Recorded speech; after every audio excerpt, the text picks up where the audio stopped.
ya directamente, en el caso que alguien no haya podido estar, la pueda luego ver. Yo la subo el link a Facebook. Bien, tenemos entonces ahí el tema presentado, contrato por adhesión y contrato de consumo, como estas dos nuevas categorías contractuales. Vamos entonces a ir ya prácticamente a bucear en esta idea y en esta propuesta que trae el codificador, que no es nueva. En realidad, los contratos por adhesión a cláusulas generales predispuestas ya tenían su desarrollo en la ley 24240, donde en alguna parte de la regulación se les establecía que existían, justamente cuando se regulan las cláusulas abusivas, estos contratos celebrados de esta manera. ¿Por qué decimos que son contratos celebrados por adhesión? Porque es un contrato en el cual se tiene en cuenta la modalidad en la que se presta el consentimiento. Ustedes recordarán, el consentimiento, ese acuerdo de voluntades, esa manifestación de voluntad que obliga a las partes. En los contratos por adhesión, este consentimiento se presta simplemente con la adhesión, con aceptar o no aceptar las condiciones generales predispuestas.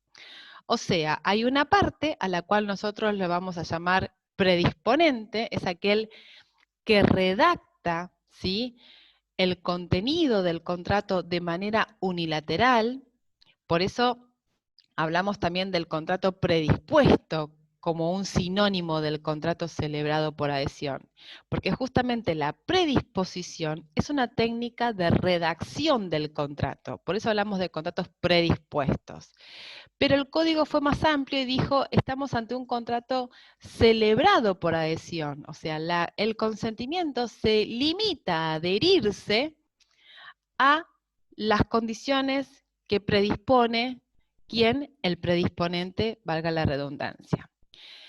Esto genera una mirada mucho más amplia de este contrato porque justamente hay dos principios importantísimos de materia contractual que se van a ver muy limitados. Me refiero a la libertad contractual del adherente, ¿sí?, que simplemente dice sí o no, firmo o no firmo, esa es la única libertad que tiene, y también a la igualdad y a la libertad que se da dentro de ese contrato que muchas veces se encuentran desequilibradas. Porque a ustedes, ¿qué les parece? Ese famoso dicho que dice, quien parte y reparte se queda con la mejor parte. Quien tiene la posibilidad de predisponer ese contrato, desde luego que tiene la tentación, y muchas veces la concreta, de disponer el contenido del contrato en el cual se vea mayormente favorecido. Por eso la libertad que puede llegar a haber de parte de una de los contratantes, como puede ser el adherente, de retirarse del contrato, de concluir el contrato, puede ser que esté limitada. Puede ser que en ese contrato se le pida al adherente que en el caso de querer resolver el contrato tenga que pagar una multa, por ejemplo. ¿Sí? Muchas veces lo hemos visto. Hay empresas donde usted no puede solicitar la baja si no tiene al día el pago de las facturas. Y entonces, justamente yo quiero dar de baja porque no puedo pagar. Me va a seguir generando deuda si no puedo dar de baja hasta tanto no tenga pago todas las facturas. Esto genera en, obviamente, el adherente una gran limitación a su libertad de ponerle fin al contrato, por ejemplo. Entonces, en este contrato, además, tenemos la posibilidad, esperen que se me tildó, ahí está, de analizar los límites que establece el codificador para superar esta desigualdad y esta, digamos, mínima libertad que tiene el adherente. Incorpora, cuando vemos un poco la regulación, esta morigeración a otro de los principios que es el orden público de protección, lo apela justamente ¿por qué? Porque trata de decir, bueno, en este tipo de contratos la regla de pacta sunt servanda, o sea que el contrato es ley para las partes, no es tan lineal. Vamos a elaborar unas herramientas propias para este contrato. Teniendo en cuenta de que el consentimiento se celebra de esta manera, vamos a brindarle ciertas herramientas para interpretar y para revisar el contenido del contrato. Porque la realidad es que estas cláusulas predispuestas tienen que cumplir con unos requisitos. Y ahí empieza la gran regulación del código, en lo que ustedes seguramente ya han escuchado en algún momento, que son las cláusulas abusivas. Estas cláusulas que se redactan de manera unilateral por una de las partes, pueden o no ser abusivas. Esto lo quiero aclarar. Porque muchas veces los alumnos y las alumnas, ya porque estamos dentro de un contrato celebrado por adhesión a cláusulas generales predispuestas, entienden que las cláusulas son abusivas. No, las cláusulas van a tener que cumplir con ciertos requisitos y en el caso que no cumplan, pueden ser declaradas abusivas, ¿sí? Por eso hay que saber un poquito qué es lo que dice ese artículo 985. ¿Hay algún voluntario o voluntario en la sala que tenga ganas de leer ese artículo 985, por favor? Del Código Civil y Comercial, ¿no? Lo leo si quiere. Por favor, Agustina. Requisitos. Las cláusulas generales predispuestas deben ser comprensibles y autosuficientes. La redacción debe ser clara, completa y fácilmente legible. Se tienen por no convenidas aquellas que efectúan un reenvío a textos o documentos que no se facilitan a la contraparte del predisponente, previo o simultáneamente a la conclusión del contrato. La presente disposición es aplicable a la contratación telefónica, electrónica o similares. Bien, muchísimas gracias. Ahí lo que acaba de leer Agustina son justamente los requisitos que tienen que tener las cláusulas para poder ser incluidas en los contratos. O sea, usted, que es justamente el predisponente, es la parte que redactó unilateralmente el contrato, tiene que saber que esas cláusulas tienen que ser comprensibles, porque si no, no podemos estar seguros de que la otra parte prestó su consentimiento, si no lo pudo entender. Si estaba redactada en un lenguaje muy técnico, en una redacción sumamente compleja, inentendible, tiene que ser comprensible y autosuficiente, o sea, en un lenguaje sencillo, en un lenguaje claro, en un lenguaje no técnico, y además autosuficiente. ¿Qué quiere decir? Que del mismo instrumento, del mismo contrato, puedan surgir todas esas cláusulas y no lo que sucede muchas veces, que es lo remite según lo convenido en el anexo 4 del contrato y no se entrega el anexo 4.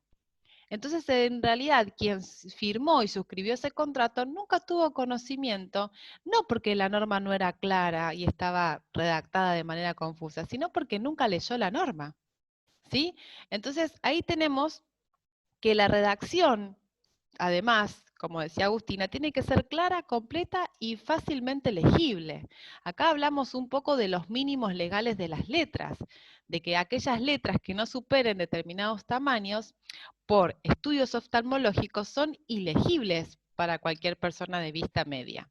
Justamente esas cláusulas tienen que estar redactadas en una letra que pueda llegar a ser leída con facilidad.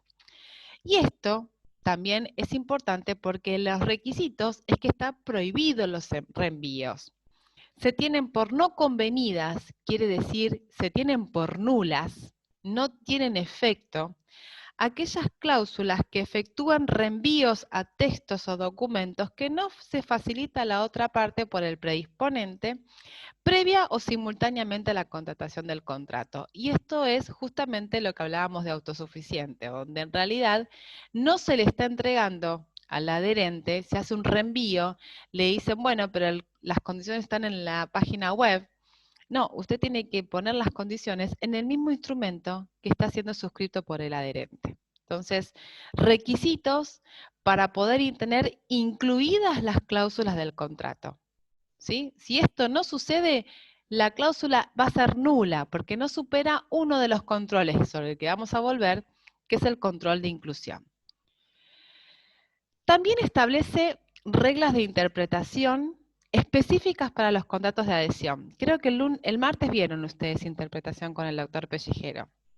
Acá vamos a ver unas reglas propias para los contratos de adhesión. Porque necesitamos muchas veces que pensar qué es lo que quiso decir ahí el predisponente. La verdad es que utilizó algunas herramientas dentro del contrato, cláusulas generales, cláusulas particulares, es decir, hay cláusulas que aparecen en todos los contratos, tipos, formularios de ese predisponente, y aparecen también algunas cláusulas particulares, es decir, para casos concretos. El artículo 986 dice que las cláusulas particulares son aquellas que negociadas individualmente amplían, limitan, suprimen o interpretan una cláusula general. En caso de que haya una incompatibilidad entre cláusulas generales y cláusulas particulares, prevalecen estas últimas. Tenemos un primer criterio de interpretación específico para este tipo de contrato, para esta categoría.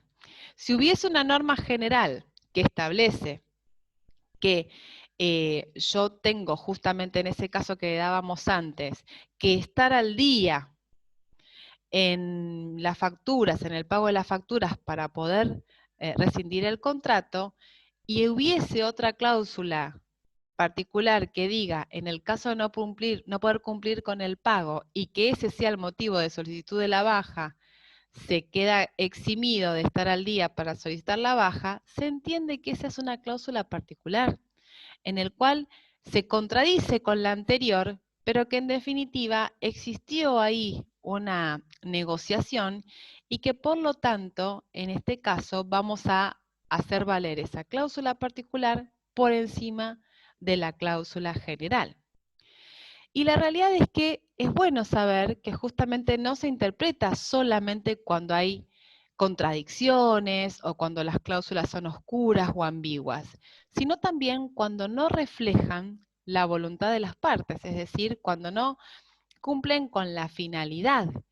Y por eso es importante ver que en este caso la primera de las cláusulas, la general, no estaba cumpliendo con la particularidad concreta de quien estaba solicitando la baja, con lo cual podríamos decir que ahí ese criterio de interpretación le permite al adherente poder tener una respuesta favorable a lo que viene reclamando. Y por otro lado, otro criterio de interpretación está específicamente contemplado para las cláusulas ambiguas. Este segundo criterio de interpretación, que está en el 987, dice que las cláusulas ambiguas predispuestas por una de las partes se interpretan en sentido contrario al predisponente. O sea, usted tuvo la posibilidad de ser claro cuando redactó el contrato. Usted fue el conocedor del negocio que celebraba. Debió haber incorporado cláusulas que no presentasen distintas interpretaciones, que no se pudiese entender claramente cuál era el efecto de la cláusula, con lo cual, si usted utilizó un lenguaje ambiguo, no claro o confuso, la interpretación que se va a hacer de esa cláusula va a ser en su contra. ¿Sí? Por ejemplo, no queda claro si realmente había que pagar todas las facturas del periodo o la última anterior a dar de baja, bueno, se va a interpretar en contra de quien redactó, que va a ser justamente la más favorable para el adherente.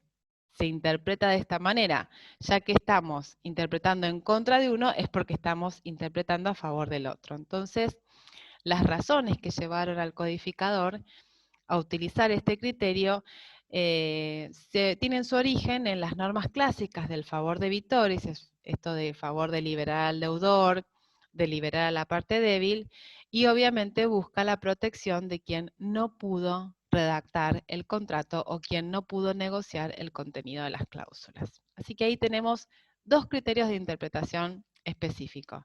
Norma particular prevalece sobre la cláusula general, y en el caso de cláusulas ambiguas, la interpretación se tiene que hacer en contra del predisponente.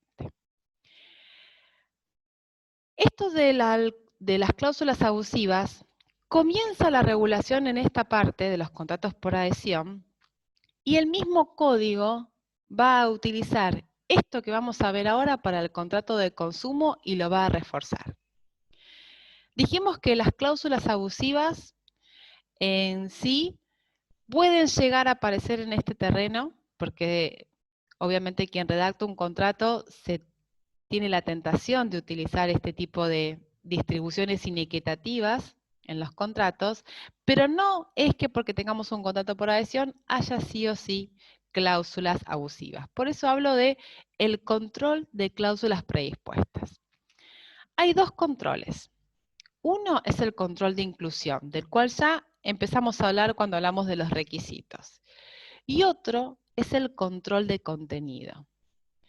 Y les pregunto a ustedes, a ver si realmente estamos un poco entendiendo esto. ¿Quiénes van a ser los encargados de hacer el control de estas cláusulas? ¿Quiénes van a controlar? Porque al principio de la materia nosotros vimos que en definitiva los contratos son ley para las partes y que el juez no puede inmiscuirse dentro de un contrato.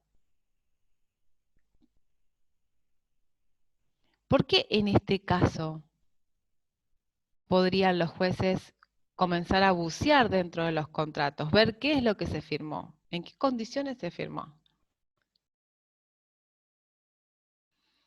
Valentina, qué abrigada que está.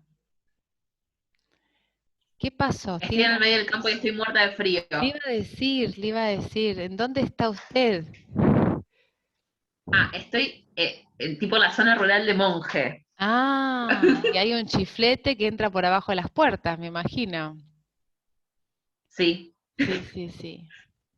Sabe que yo trabajo en una federación que reúne a poderes judiciales de varias provincias. Y siempre nos reímos en los Zoom porque nos damos cuenta de dónde es cada uno. El que está con el gorro, el poncho, la campera dentro de su casa es del sur para abajo. Chaco, una musculosita, una cosita así.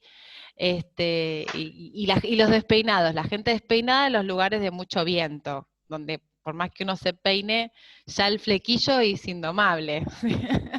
Así que bueno, la veía ahí tan abrigada y digo, ¿dónde está? O es muy friolenta, ¿sí? Así que bueno, esas son las ventajas de prender la cámara. Miren, yo ya me voy a acordar de Valentina Girolami por su campera y su bufanda. Los que no prendan la cámara no me voy a acordar de ustedes a la hora de rendir, no importa. No define nada, pero bueno, les cuento para que sepan. Así que bueno, entonces le pregunto a Agustina, ¿por qué en este caso se le permitirá? Miren cómo se van prendiendo las cámaras, miren. Díganme entonces, Valentina, ¿a usted qué le parece? Porque hay una parte que es claramente más débil o que no tuvo la posibilidad de negociar. Exactamente. Entonces vamos a revisar un poquito, porque evidentemente si estamos incluyendo estas cláusulas abusivas, en algún punto dijimos ya que pueden llegar a ser declaradas nulas. Y la única persona que puede declarar la nulidad de una cláusula es el juez. ¿Sí? Y es algo tremendo para un acto jurídico que se le declare la nulidad. Ustedes ya lo saben, porque justamente lo vuelve invalidus, o sea, inválido, invalida eso que justamente era el efecto deseado. ¿Por quién? Por el predisponente. Entonces, es importante ver cómo se realizan estos controles, ¿sí? Dice que no prende Aldana porque no tiene wifi. Muy bien, no pasa nada. Lo digo a modo de chiste, desde luego que sí. Sé que a veces estas situaciones son las que mejoran que ustedes puedan escucharlo mejor, ¿sí? Así que tenemos ahí la posibilidad ahora de ver cómo se realiza este control de inclusión. Los requisitos, ¿sí?, del control de inclusión están pensados para que nosotros empecemos a tener en cuenta, y espérenme que no sé qué fue lo que pasó, a ver si la ponemos ahí. Ahí va. Tenemos que tener en cuenta entonces la posibilidad que en ese control de inclusión nosotros podamos encontrar las situaciones que se van a dar para que nosotros en algunos aspectos, ahí está, retomemos lo de que es el artículo 985. Cuando hablábamos entonces de inclusión, y vuelvo a la filmina anterior, tenemos que pensar en los requisitos. Es decir, ¿esta cláusula supera el control de inclusión? ¿Esta cláusula que aparece allí fue realmente comprendida por el adherente? ¿Fue autosuficiente? ¿O no fue conocida, no fue debidamente informada? Suele darse, por eso lo pone el codificador, en los contratos de telefonía electrónica y similares, porque ¿qué pasa generalmente ahí, chicos y chicas? Lo que pasa allí es que no se entregan los contratos. Cuando usted celebra un contrato, por ejemplo, para adquirir un celular a través de una plataforma, ¿sí? Internet, pocas veces usted recibe el contrato. Esto implica que en el caso que le quieran oponer alguna cláusula que el adherente no conoció, bueno, claramente en esta situación podríamos decir, usted no le puede oponer esta cláusula porque lamentablemente el adherente no la conoció. Y esto es interesante. Una vez yo tuve un caso de Mercado Libre, ¿sí? Donde en definitiva el adherente era un comerciante. No nos vamos a ubicar ahora en un consumidor, cuando lo podríamos hacer, pero para no mezclar los temas. Este adherente lo que hacía era disponer sus productos en Mercado Libre. Vendía justamente insumos de computación. ¿Qué le pasaba a este señor? Cuando los consumidores ponían comprar el producto, pero finalmente no lo compraban porque quizás no le convenía o porque cuando vieron que la tarjeta no tenía las 12 cuotas, eran otras tarjetas que el consumidor no tenía, directamente no efectivizaban la compra. Lo que hacía Mercado Libre en ese momento era que cuando esa situación se repetía 5 veces, le cobraban una multa al comercio. Y eso no estaba informado en ningún lado. Usted imagínese que el comerciante me consultó y me dijo, mira, me parece injusto porque en realidad no depende de mí. Depende del consumidor que después no quiso efectivizar la compra y desconozco por qué. Yo siento que en esto yo me estoy perjudicando y en realidad no está informado en ningún lado. Y efectivamente, no estaba informado en ningún lado. Por lo tanto, esa condición, esa penalidad que le querían imponer al comerciante no superaba este control de inclusión porque no había sido conocida por el adherente, por el comerciante a la hora de exponer, ubicar o disponer sus productos en esa plataforma. ¿Sí? Entonces ahí tenemos, por ejemplo, una clara situación de no puede ser aplicable esta cláusula y por lo tanto, cuando uno realiza un reclamo, lo que está buscando es que no se le cobre esta penalidad. Además de ello, hay otro control, que es el control de contenido.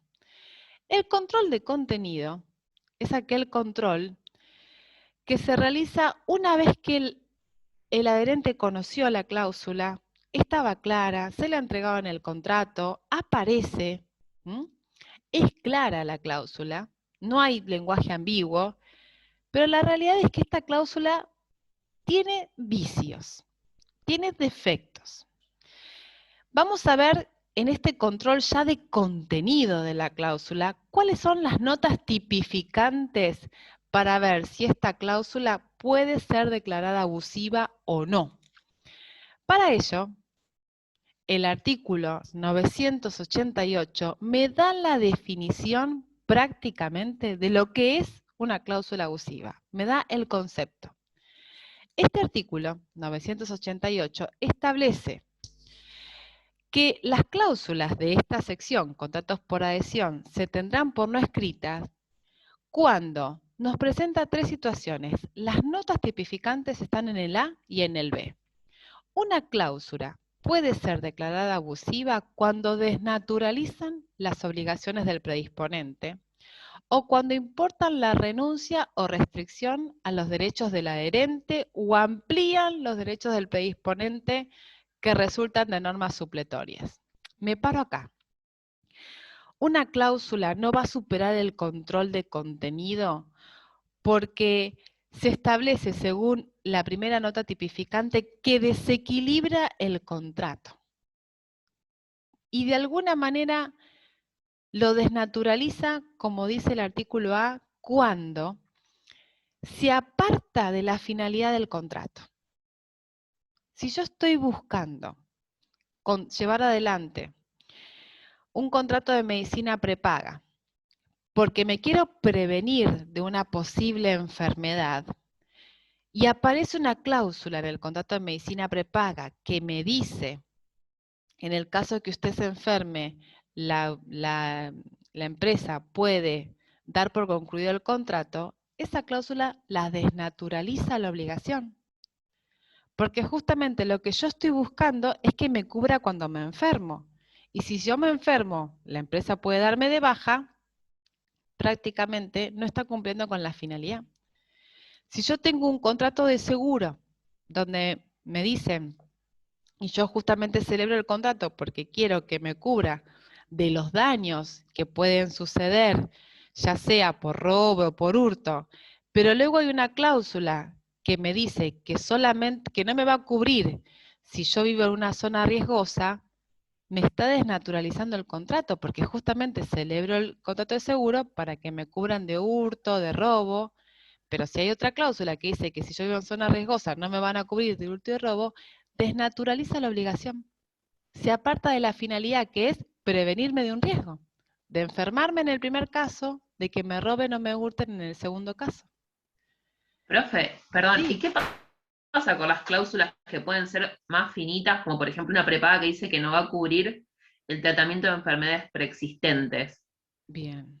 En esos casos, Valentina, hay una ley de medicina prepaga, ¿sí? Es específica de Es eso. específica de eso, exactamente. La ley 26.682 es una ley de medicina prepaga donde justamente quien ingresa, ¿sí?, al sistema tiene que presentar una declaración jurada. En esa declaración jurada vos manifestás si tenés enfermedades preexistentes o no. La zona gris se va a dar si realmente vos tenés una enfermedad que se está gestando, que podría haber sido preexistente al ingreso o no. A ver, en algunos, sin considerar el embarazo una enfermedad, muchas veces vos te podés asociar a una medicina prepaga sin saberlo y estabas embarazada. O sea, distinto es el momento en el que ingresás. Pero muchas veces puede pasar con temas oncológicos, donde la enfermedad estaba incipiente, y da la casualidad que sí, y otras que no. Será la medicina prepaga la encargada de demostrar que hubo una falsedad en la declaración jurada. Seguramente hay un médico tratante antes, hay estudios, las medicinas prepagas cruzan sus bancos de datos, muchas veces puede pasar. En esos casos, ¿sí?, ellos están obligados a darte la cobertura, no te pueden rechazar, pero sí están de alguna manera permitidos para que te cobren un diferencial por ese valor. O sea, por tener una enfermedad persistente, tu cuota va a ser quizás más alta de la que aquel que ingresa con tu edad sin la enfermedad. Pero sí hay muchos casos, y es muy lindo el ejemplo que traes. La medicina prepaga es otro de los sistemas donde está lleno de cláusulas abusivas. Esto que yo les cuento de que te enfermabas y te dabas de baja, era una cláusula que había, tenían cláusula de rescisión unilateral incausada, las medicinas prepagas. ¿Y cuándo se daba la cláusula de rescisión unilateral? Cuando se enfermaba. Tenían cláusulas donde la persona que cumplía más de 60, 65 años le podían aumentar el precio por cumplir la edad. Qué casualidad que es la edad donde se jubilan las mujeres y los hombres. Cuando uno se jubila, pasa a tener PAMI generalmente. Entonces, el motivo de aumentar la cuota, además de evitar el riesgo, porque cuanto uno más grande se pone, más corre el riesgo de enfermarse y de alguna manera requerir más prestaciones, además no tenían eso de que lo dejaban sin cobertura porque el jubilado tiene PAMI. Esto se declaró por muchísimos precedentes abusivos y en la ley de medicina prepaga establecen que la prepaga no puede aumentarte la cuota por edad en el caso que uno tenga 10 años de antigüedad en el sistema. ¿Sí? Porque de alguna manera se supone que si uno estuvo 20 años y cuando era joven pagabas y no lo usabas y ahora que sos viejo te quieren aumentar la cuota, esto es claramente una cláusula abusiva. Lo mismo pasa, por ejemplo, con los contratos de crédito, donde te ponen prórrogas de jurisdicción. Vos celebraste el contrato acá en Rosario, pero en el caso de tablar algún litigio tenés que ir a Ciudad Autónoma de Buenos Aires. es una cláusula abusiva. Esto ya en consonancia con el inciso B, que es una cláusula abusiva cuando importen una renuncia o restricción a los derechos del adherente o amplíen los derechos del predisponente. En este caso estaría ampliando los derechos del predisponente, porque lo obligan, el predisponente va a litigar en su jurisdicción siempre, cuando sea quien inicie la acción, y cuando sea el otro que le inicien, tiene que ir a iniciarlo donde está él, ¿sí? Entonces, acá tenemos otra de las cosas que pueden ser cláusulas abusivas. Se amplían los derechos del predisponente y se restringen o se obliga al adherente a renunciar a derechos. Por ejemplo, renunciar a la garantía de vicios ocultos. ¿Sí? Por ejemplo, pueden hacerlo renunciar. Dijimos que se podía ampliar, renunciar. Sí, pero los contratos celebrados para lesión va a ser mirada con una fuerte crítica al punto de poder ser considerada abusiva. Y la tercera situación de este control es justamente aquellas que se conocen como cláusulas sorpresivas. Es decir, aparecen cláusulas en ese contrato que por su contenido, redacción o presentación no son razonablemente previsibles. Yo les cuento, en carne propia he tenido esa situación. Yo he llevado a mi hija, que ahora cumple 15 años, hace un par de años, a saltar esos parques de colchonetas. Esos parques donde uno salta, tiene juegos, da vueltas, las paredes son todas colchonetas. Una vez que terminé de pagar, me mandaron el contrato por mail, fíjense, control de inclusión ninguno, porque en realidad yo pagué y después que completé el mail me mandaron el contrato, o sea, yo ya lo había celebrado, no lo conocí de manera previa, y en ese contrato aparecían cláusulas donde yo cedía los derechos de imagen de mi hija, en el caso que quisieran utilizarlo para alguna publicidad o para alguna foto o difusión de el parque de colchonetas. Con lo cual, esa era una cláusula totalmente imprevisible para mí. Si yo estoy celebrando un contrato para recreativo, de diversión, nunca me hubiese imaginado que estaba además cediendo los derechos de imagen de mi hija menor y de todos los que pudiese tener a mi cargo. O sea, incluso de niños, niñas, adolescentes de los cuales yo no era la responsable parental. O sea, esas son cláusulas sorpresivas, ¿no? No son abusivas en el marco del A y el B, sino que no fueron razonablemente previsibles por quien contrataba. ¿Sí? Entonces tenemos acá, ¿se entiende bien los dos controles? Porque puede ser que esa cláusula haya superado el control de inclusión. Y así todo la puedo discutir. Porque antes se decía, pero no puedo hacer nada, pues yo ya firmé el contrato, ya está, ahora lo tengo que cumplir. No, no, señor. Por más que usted lo firmó, por más que usted lo está cumpliendo, si esas cláusulas pueden ser calificadas como abusivas, hay todavía posibilidades de lograr el equilibrio contractual que se encuentra fracturado debido a la presencia de estas cláusulas. Entonces tenemos estas situaciones bien en claras como para seguir ahora en lo que es el contrato de consumo. Ustedes, cuando estudien esta bolilla, código, Constitución, artículo 42 y Ley de Defensa del Consumidor actualizada. Ley 24240. Como ustedes son del plan 2012, a ustedes la materia consumidor les entra por esta bolilla del programa. Si estuviesen en el plan 2016, no entra porque consumidor es una materia, ¿sí?, de las que está, digamos, ya no como optativa, sino justamente específica, y no damos consumidor, pero en el caso de ustedes entra. ¿Qué tenemos que saber de materia del contrato de consumo? Que estamos ante la tercera categoría de contrato y que cuando se incorporan las normas de derecho de consumidor al código, no se deroga la ley 24240, que es la ley específica de defensa del consumidor, la ley especial, que es del 93. Después tenemos la reforma del 94, artículo 42. Allí van a encontrar los derechos fundamentales de los consumidores y las consumidoras. El derecho a la educación, el derecho a la información, el derecho a la seguridad, el acceso a la justicia, de tener servicios públicos de calidad. Seguramente lo han visto cuando han visto Constitucional. Entonces, todas estas normas se van a integrar. Incluso con este título tercero, ¿sí?, donde aparece la regulación del contrato de consumo y que es 100% respetuoso de este microsistema. ¿Qué hizo el código? Vino a elevar los niveles de protección en el marco del contrato de consumo. Fíjese que el título tercero arranca con el artículo 1092 y dice relación de consumo. Y acá viene lo primero que yo les quiero mostrar. La relación de consumo no se limita al contrato de consumo.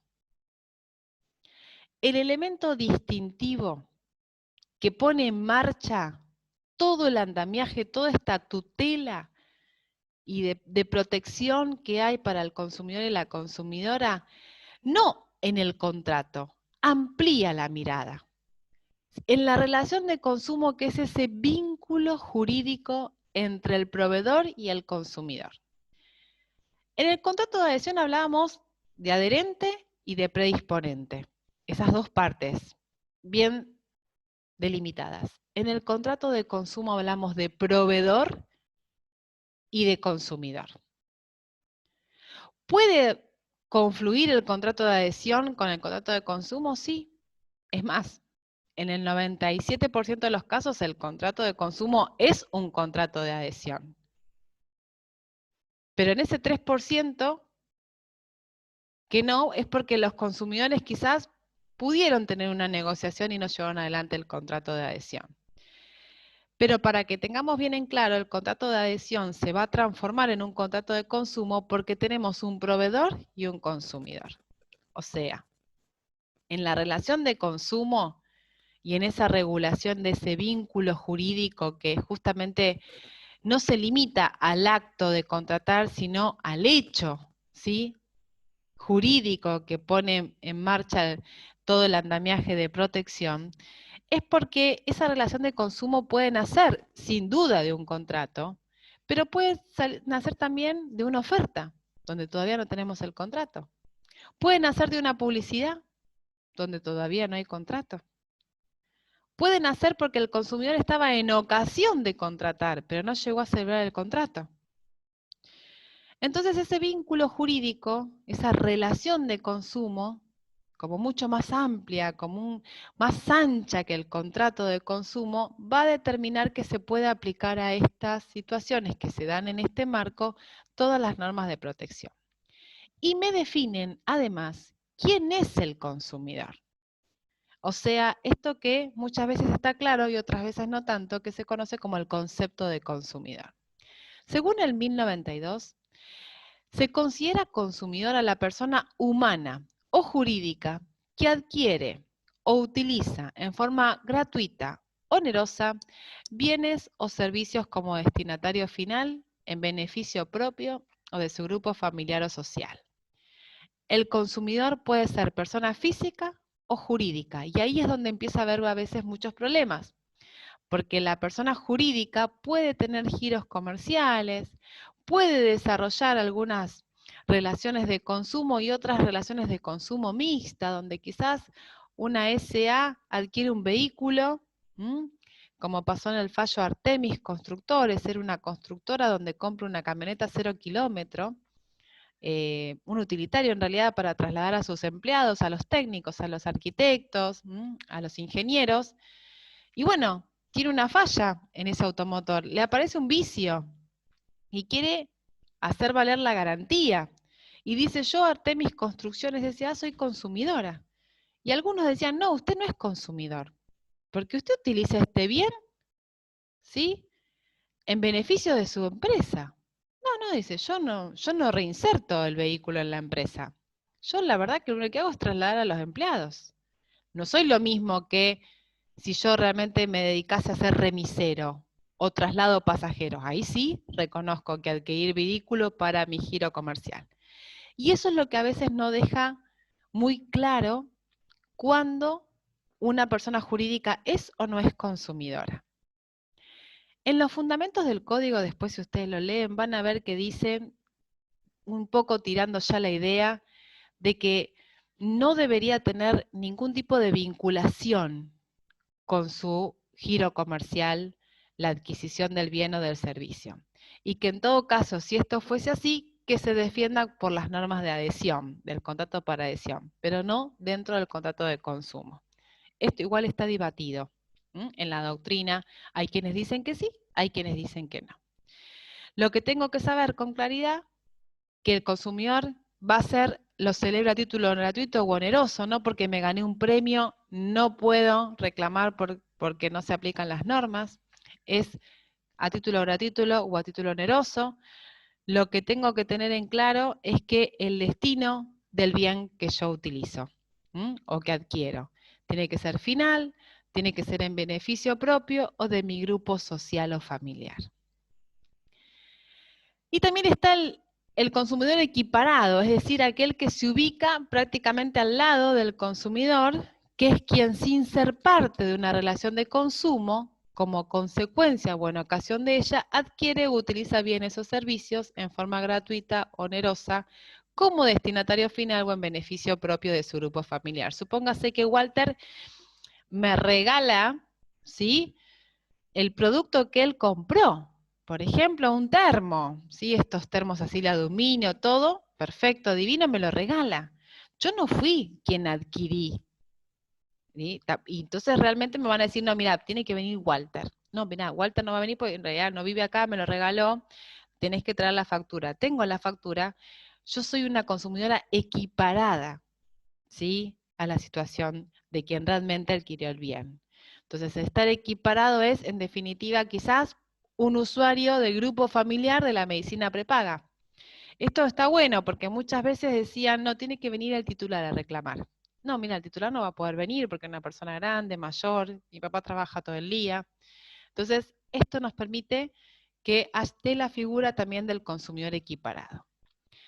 Y del otro lado del RIM, como se dice normalmente, cuando el código define el contrato de consumo, ahí sí ya el contrato de consumo es aquel que está celebrado entre un consumidor o usuario final con una persona humana o jurídica que actúe de manera profesional u ocasionalmente o con una empresa productora de bienes o prestadora de servicios público o privada que tenga por objeto la adquisición, uso o goce de bienes o servicios por parte de los consumidores usuarios para su uso privado, familiar o social. Acá me termina entonces de definir el otro concepto, el otro ámbito subjetivo de la ley, de un lado el consumidor, del otro lado el proveedor, que puede ser también una persona humana o jurídica, y hasta que actúe de manera ocasional, pero lo que tiene que tener es ese tinte de profesionalidad. Por eso no se aplica el régimen entre consumidores. Tiene que haber un consumidor y un proveedor. Si usted le compra un vehículo usado a alguien que lo vende a través de un aviso del diario o a través de alguna plataforma virtual y no se dedica de manera profesional a la compraventa de autos usados, usted está adquiriendo el vehículo de un consumidor, porque necesitamos la profesionalidad. Ahora, si usted tiene un taller mecánico y justo tiene un auto ahí que lo pone para vender, bueno, usted en ese momento ocasionalmente se convirtió en un vendedor de auto usado y tiene una profesionalidad, pues tiene un taller mecánico, está vinculado al rubro, tiene una remisería y puso el auto ahí adelante para vender con el bidoncito blanco. Profesionalmente y ocasionalmente usted es un proveedor que comercializa automóviles usados. ¿Me siguen un poco con esta idea? Para decir, pero yo no tengo una compraventa de usados, no soy una concesionaria, soy un remisero. Bueno, pero señor, usted en esa ocasión se convirtió en un proveedor, ¿sí? Entonces, para saber cuándo estoy dentro de un contrato de consumo, tengo que ver si tengo un proveedor, si tengo un consumidor y en su caso, cuál fue el destino, que este es el ámbito objetivo, que se le dio al bien o al servicio que ese consumidor ha contratado o adquirió en la relación de consumo, ¿sí? Hay una interpretación también, al igual que en los contratos celebrados por adhesión, porque como hay tantas normas dando vuelta en este sistema, las de la ley 24240, la de las normas de la Constitución, la ley de medicina prepaga, la ley de tarjeta de crédito, las normas del Banco Central, los DNU que salieron en épocas de emergencia. Bueno, ¿cómo hacemos para interpretar en todo este abanico de normas? El artículo 1094 y 1095, que siguen a lo que estamos estudiando, establece que deben ser aplicadas e interpretadas con el principio de protección al consumidor y acceso al consumo. De todas estas herramientas que yo tengo, de todo este abanico de leyes, yo tengo que utilizar aquella ley, aquella norma, decreto, comunicación que sea la más favorable al consumidor. No importa el rango y la jerarquía de norma que tenga. Lo que interesa para poder ser aplicada es que sea la más beneficiosa para el consumidor. Ese es el criterio de interpretación, pro consumidor. Y por otro lado, ¿sí? Cuando haya esta colisión de normas que puede darse, ¿no?, en esta variedad, ¿cómo establecer la prelación? La prelación se establece de la misma manera. Es aquella que sea más favorable para el consumidor. Y esto aparece no solo en el artículo 1094 y 1095, sino también en el artículo 3 de la ley 24240. En el caso de que existan normas y cláusulas oscuras, en los casos de ambigüedades, además se establece que el criterio de interpretación es la menos gravosa para el consumidor. O sea, tenemos ahí otro criterio de interpretación. Brevemente y rápidamente, seguido con el contrato de consumo y la relación de consumo, aparecen los que se conocen como las prácticas abusivas. Las prácticas abusivas son aquellas conductas, comportamientos, técnicas de comercialización que regulan exactamente las normas de defensa del consumidor, porque va a haber algunas que son permitidas y otras que son prohibidas. Los proveedores disponen de muchísimas técnicas. El marketing, de hecho, es la carrera que está pensada para atraer a los consumidores, para posicionar los productos y los servicios en el mercado. Pero justamente lo que regula y protege a los consumidores establecen que estas prácticas comerciales no pueden ser abusivas. ¿Y cuando una publicidad, una oferta, un mensaje, un mail, como pueden ser los que llegan, ¿no es cierto?, en el comercio informático, el spamming, el ciberquoting, esto que te va derivando, que te aparecen imágenes, que sí o sí tenés que quedarte mirando el minuto de YouTube para poder ver la noticia, lo que estabas buscando, puede llegar a ser abusivo cuando esté en juego la dignidad del consumidor. ¿Sí? Particularmente el artículo 1097 habla del trato digno de los consumidores. Los consumidores, en definitiva, tienen que ser tratados en concordancia con el derecho humano a la dignidad, donde se le debe garantizar al consumidor condiciones de atención y trato digno, ¿no? Cuando uno realmente siente que esto no es así, le ha pasado muchísimas situaciones, sobre todo vinculado con la espera, ¿no? Se ha visto colas en los jubilados, en altas temperaturas en la calle, en bajas temperaturas en la calle, horas y horas esperando para poder cobrar. De alguna manera se entiende que no se está tratando conforme al principio de la dignidad humana y puede llegar a ser interpretado multado ese proveedor, ese banco, por no cumplir con el trato digno y equitativo. Pero particularmente establece el artículo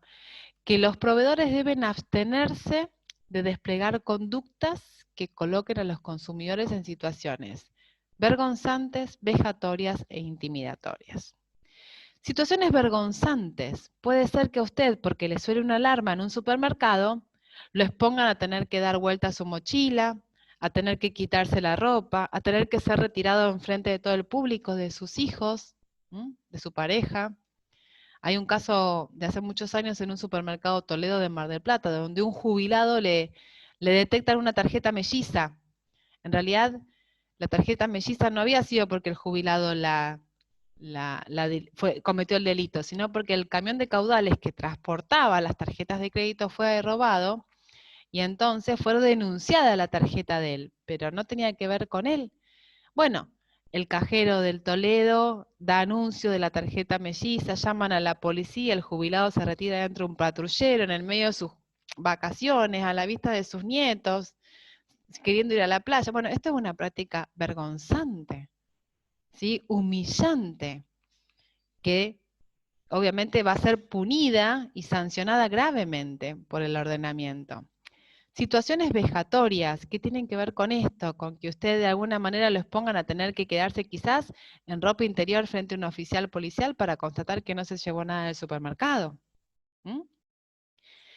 Intimidatorias es cuando el proveedor desarrolla técnicas, muchas veces en gestoras de cobranza, el artículo 8 bis de la ley lo establece, donde con el afán de poder cobrar un crédito utiliza lenguaje, ¿sí?, temeroso, donde en definitiva usted tiene la sensación de que si no paga se va a quedar sin su casa, y donde también puede llegar a ser pasible los abogados de este tipo de prácticas abusivas. El trato equitativo y no discriminatorio también puede ser considerado una práctica abusiva, porque el proveedor no puede establecer diferencias con pautas basadas y contrarias a la garantía constitucional de igualdad, en especial a la nacionalidad de los consumidores. Acá se establece mucho quizás las cuestiones de perspectiva de género, las cuestiones vinculadas con la ancianidad, con la discapacidad.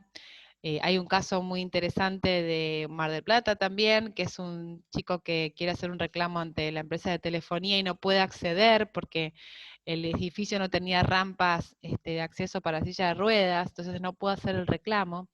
Machina Andarena contra Telefónica de Argentina, y los empleados salen a la calle para que el consumidor haga el reclamo ahí en la vía pública. Esto es un trato discriminatorio, ¿sí? Claramente le impide poder hacer el reclamo, al igual que los consumidores que no presentan esa discapacidad. Y otro de los supuestos de práctica abusiva son la libertad de contratar. Estas famosas cosas que se conocen como ventas atadas, cuando el proveedor, para que usted adquiera un bien o servicio, está obligado a adquirir de manera simultánea otros.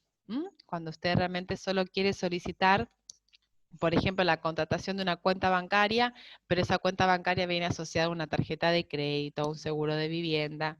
Esto también es una práctica abusiva.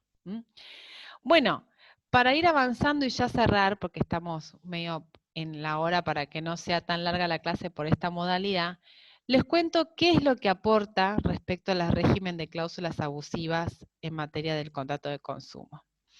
Volvemos a mirar este control de contenido de las situaciones que pueden llegar a darse con las cláusulas negociadas individualmente o no aprobadas especialmente por el consumidor. Y también hay un control judicial que rige, ¿sí?, en concordancia con las ley especial. Pero vamos a pensar en esta situación. ¿Cuáles son las reglas propias que establece en materia de cláusulas abusivas, además de las que vimos por el contrato por adhesión, y cuáles son los límites? El artículo 1119 del Código dice que la regla general es que, sin perjuicio de que las leyes especiales dispongan otra cosa, es abusiva la cláusula que, habiendo sido o no negociada individualmente, tiene por objeto, por efecto, provocar un desequilibrio significativo entre los derechos de los consumidores y las obligaciones, obviamente, del proveedor. Todo esto en perjuicio del consumidor. O sea que acá no importa si es una cláusula individual, general, negociada o no negociada. Si esta cláusula, como regla, genera un desequilibrio significativo de los derechos y las obligaciones de las partes en perjuicio del consumidor, será declarada abusiva. Y el artículo 1120 establece la situación abusiva. O sea, se va a considerar que quizás no hay una cláusula abusiva, pero la situación que puede llegar a darse en una conexidad contractual puede llegar a presentarse como abusiva. Por ejemplo, en materia de contratos de autoahorro. Quizás no hay una cláusula abusiva, pero la situación en la que se desarrolla el contrato de autoahorro entre la concesionaria, entre el fabricante, entre la empresa que financia el negocio, puede darse de tal manera que haya una situación abusiva, perjuicios y disminución de derechos del ahorrista sin que estemos pensando propiamente en una cláusula. Así que es un poco más abarcativa. Hay límites para declarar una cláusula abusiva. El código dice que no pueden ser declaradas abusivas las cláusulas relativas al precio y al bien o al servicio procurado, porque establecen que esto se rige por la ley de la oferta y la demanda, y aquellas disposiciones o normas que estén vigentes o estén en sintonía con normas imperativas o normas que estén dentro de los tratados internacionales. Entonces, frente a la pregunta que muchas veces hacemos en los exámenes, ¿cualquier cláusula puede ser declarada abusiva? No. Se establecen límites específicos y no pueden ser declaradas las que se encuentran en el marco de este artículo 1121. Pero esto se Sí. relaciona con la excesiva onerosidad sobreviviente, como No, lo que hablábamos de los contratos de... Ah, perdón. no, ¿esto del precio? Sí, Esto del precio no, esto del precio en realidad es porque uno podría decir, me parece abusivo, por ejemplo, que hayan aumentado en esa proporción las frutas, por ejemplo, ¿no? Para decirlo de una forma más concreta. Y no, en realidad se debió a que hubo una sequía en el sur, a que aumentó la nafta, y entonces todo eso impacta en el precio del kilo del tomate. Entonces, yo podría decir, mira, me parece abusivo que en comparación con otras cosas estemos pagando esto el precio del tomate. Lo que estableció el codificador es, esto queda a libertad de oferta y demanda. Lo que vos querés decir, Valentina, por ejemplo, en materia de autoahorro, puede ser que en ese caso, la situación del impacto en cuanto al contrato de duración que se dio en la cuota puede llegar a ser revisada y readecuada, pero no declarada nula la cláusula del precio, sino el mecanismo en el cual se establece el precio. ¿Me seguís? sí, ahí está, porque no me quedaba clara la diferencia entre una y la otra. Exactamente, esa es la diferencia, ¿sí? Profe, Sí, sí, por ejemplo, señorita. en los contratos esos, viste que cuando vos vas en cualquier shopping ahí, te dicen, por ejemplo, en la cuarta cuota te entregamos el auto. Bien, Tengo una familia que hicieron eso pensando que en la cuarta cuota le entregaban el auto y cuando pagaron la cuarta cuota no le entregaron nada. bien. Y Y eso sin embargo, estaba... en todas las publicidades que ellos decían, que estaban ahí en la cuarta cuota, entrega asegurada, por ejemplo. Exacto, exacto. Eso es justamente un incumplimiento contractual, porque la publicidad, según el artículo 8 de la ley, integra el contrato. Si él tiene esa publicidad donde decía que en la cuota 8, ¿sí?, le adjudicaban el auto y se lo entregaban, tiene que cumplir con esa cuota 8, o la cuota 4, donde fuera, porque justamente fue lo que determinó la celebración del contrato, ¿sí? Fue lo que lo determinó.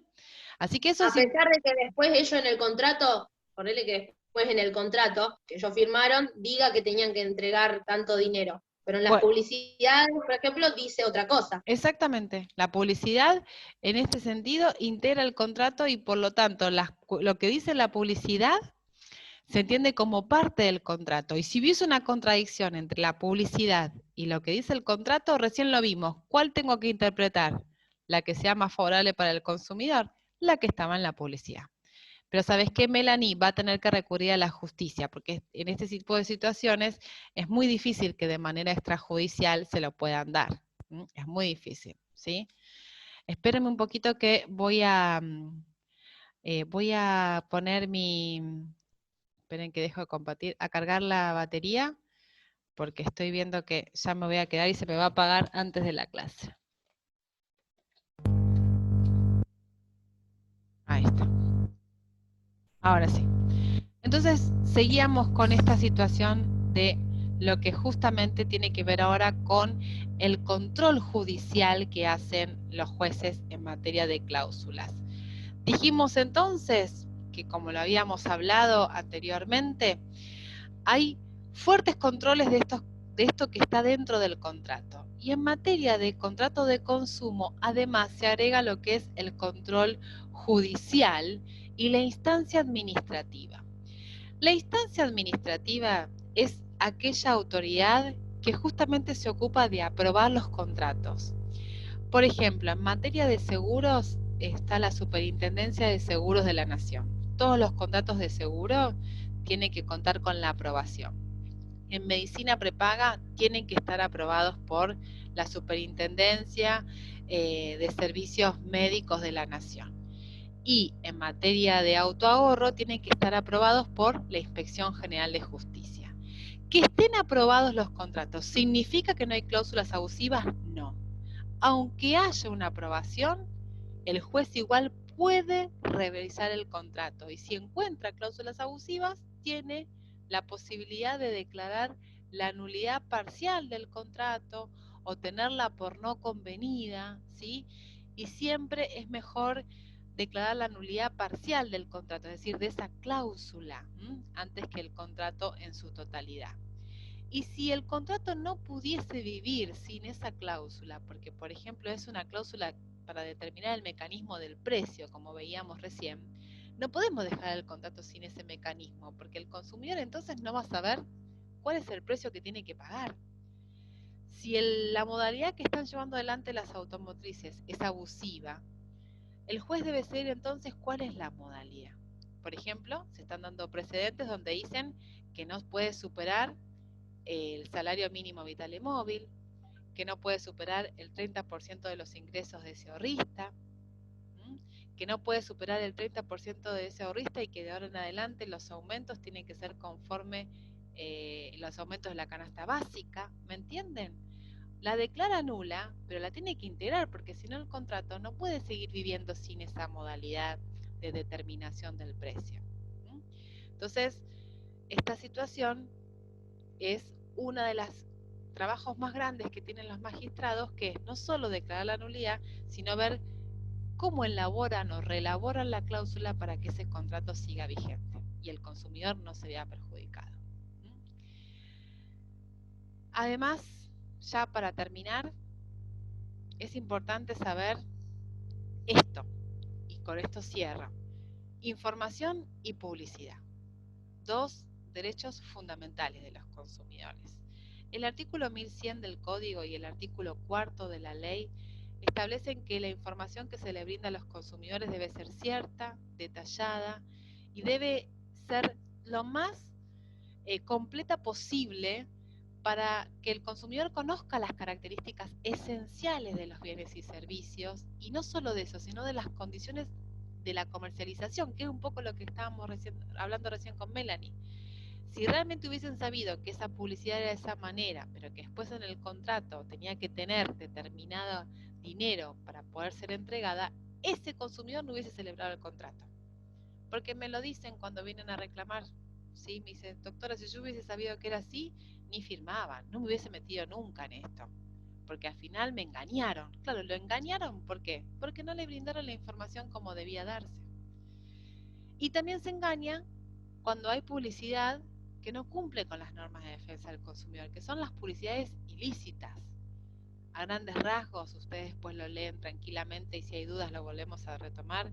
La publicidad engañosa, aquella que miente, que oculta, que omite, que exagera, ¿sí?, las características esenciales del producto, porque la publicidad es subjetiva, la publicidad busca vender. O si no, pregúntenle a quienes son influencers y hoy por hoy trabajan de eso, ¿no? Tomando mate, todo. Yo no sé si les da el tiempo a los influencers para tomar y consumir todo lo que están llevando adelante. Puede ser publicidad comparativa, pero que en definitiva esa publicidad comparativa lo hace en desmedro de la otra marca, y esto es ilícito.